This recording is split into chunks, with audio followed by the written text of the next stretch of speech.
Good evening. A deal was announced. The world exhaled. But tonight, the fragile framework agreement between the United States and Iran is already confronting a gauntlet of obstacles so severe that the path to a final peace looks more treacherous than ever.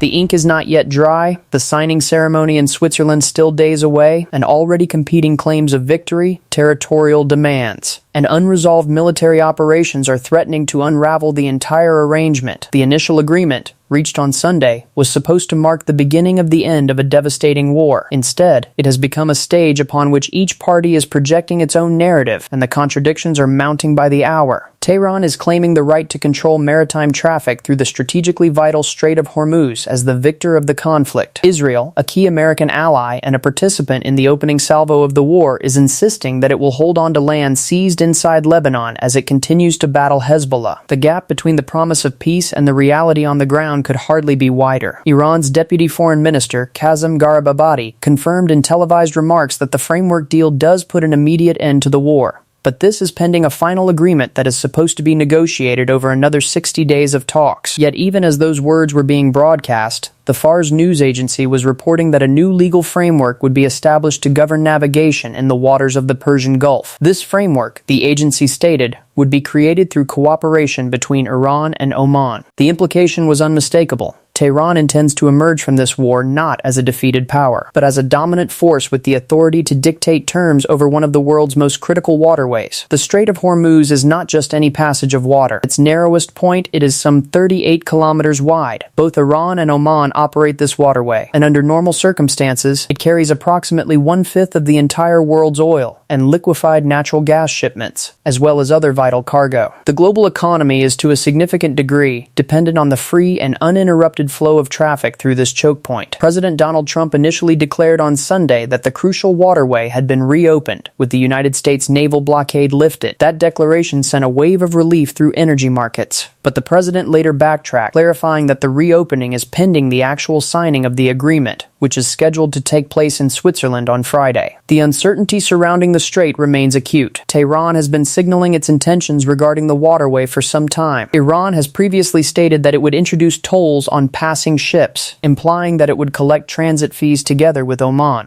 That claim was quickly and firmly rejected by Muscat, which stated that no such fees can be legally imposed because the Strait of Hormuz is a natural passage, not a man-made canal. The dispute over who controls the waterway and on what terms is far from settled. Adding further fuel to the fire, Iran published a map in late May that claimed regulatory control over a stretch of the Strait of Hormuz extending deep into the territorial waters of both the United Arab Emirates and Oman. This cartographic assertion prompted 5 Gulf states to take the extraordinary step of formally warning shipping companies through the International Maritime Organization not to comply with any Iranian claims. Tehran has consistently pitched the announcement of the deal as a victory for the Islamic Republic. Iranian state television displayed a banner on Sunday night that boldly asserted, and I quote, "U.S. was forced to sign an agreement to end the war." The language of victory and capitulation was echoed by the Islamic Republic's military operational headquarters, Khatam al-Anbiya, which issued a separate statement on Sunday night. The statement claimed that the humiliated enemies have no option but to accept defeat and surrender before a people inspired by God and the soldiers of the Almighty. The tone was uncompromising and triumphant. By imposing their divine and iron will upon their adversaries,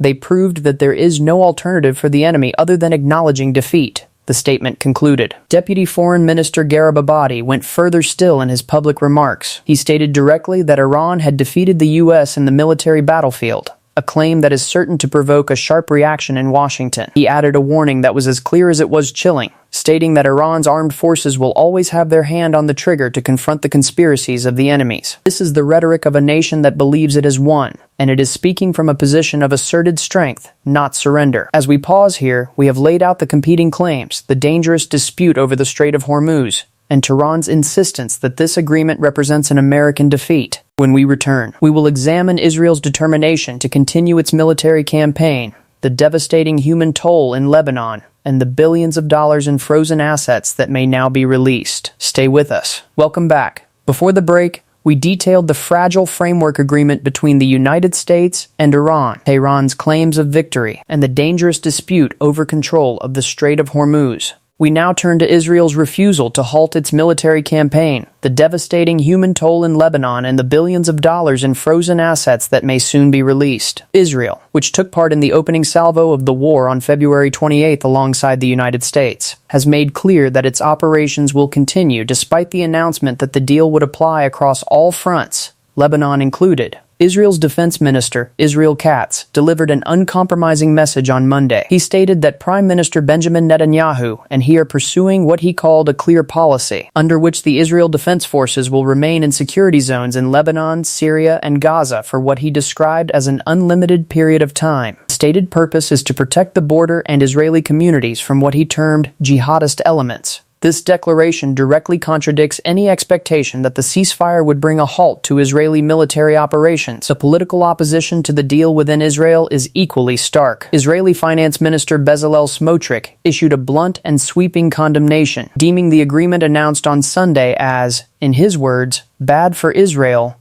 and for the entire free world, period. Smotrich went further, outlining a continued campaign against Tehran. We will have to continue the campaign to topple the regime ourselves and in creative ways, and ensure that Iran will never have nuclear weapons, he stated. Iran has previously and repeatedly criticized the United States and President Trump for not being able to rein in Israel and its intervention against Hezbollah in Lebanon. Tehran has made the end of hostilities in Lebanon a precondition for any peace deal with Washington, a stance it has reiterated consistently. Iran's foreign minister, Abbas Araghchi, issued a statement on Monday confirming that he had spoken separately with his Turkish, Iraqi, and Egyptian counterparts. His demand was clear: Israel must stop all hostilities against Lebanon. Araghchi placed direct responsibility for implementing the agreement on the United States, and thanked the three nations for supporting the ceasefire and diplomatic efforts. The human cost of the conflict that Israel insists will continue is staggering. The Lebanese Shia militant group Hezbollah is the most powerful component of what Iran calls the Axis of Resistance, a network of armed groups across the Middle East that includes Hamas in Gaza, the Houthis in Yemen, and Shia militias in Iraq. This network, financed, armed, and directed by Tehran, was built over decades by the IRGC's Quds Force, and functions as Iran's primary instrument of regional influence. The Israeli campaign against Hezbollah, which began in the early days of the Iran war following the killing of Ayatollah Ali Khamenei, has resulted in the deaths of 3,700 people, wounded nearly 11,500, and displaced over 1.5 million individuals since March, according to Lebanese state officials. Amid these ongoing hostilities, the details of the framework agreement remain unclear. Iran's Mehr news agency reported that the United States would release $12 billion in frozen assets to Iran before negotiations even begin. The agency quoted a 14-point memorandum of understanding between the two nations, which it said stipulated the release of $24 billion in frozen Iranian assets during the 60-day negotiation period that begins after the framework deal is signed. The Trump administration did not immediately comment on these reported details, which may prove highly contentious. In an interview with the New York Times on Sunday, President Trump addressed the nuclear dimension, stating that the United States was still negotiating whether Tehran would suspend its uranium enrichment for 20 years. He hinted that he might settle for a 15-year suspension, but added that he did not want to negotiate through the press. The White House has previously rejected alleged leaked drafts of the agreement as spurious. The path from framework to final peace remains as uncertain as ever. That is the latest on this developing story. From all of us in the newsroom, good evening. That concludes our comprehensive coverage of the fragile framework agreement between the United States and Iran, and the formidable obstacles it already faces. To briefly summarize the key developments we have brought you this evening, the initial deal announced on Sunday was intended to bring an immediate end to the war, yet Tehran is already claiming victory and asserting regulatory control over the Strait of Hormuz, a claim firmly rejected by Gulf states and Oman. Israel has made clear its military operations will continue indefinitely in Lebanon, Syria, and Gaza, with Defense Minister Israel Katz stating there is no time limit on the security zones. The human toll in Lebanon alone has reached 3,700 dead and over 1.5 million displaced. Billions of dollars in frozen Iranian assets are reportedly set for release, while President Trump negotiates over a potential 15 to 20-year suspension of uranium enrichment. With the signing ceremony scheduled for Friday in Switzerland, the path to a final peace remains deeply uncertain. We will remain on top of this developing story. From all of us here in the newsroom, good evening.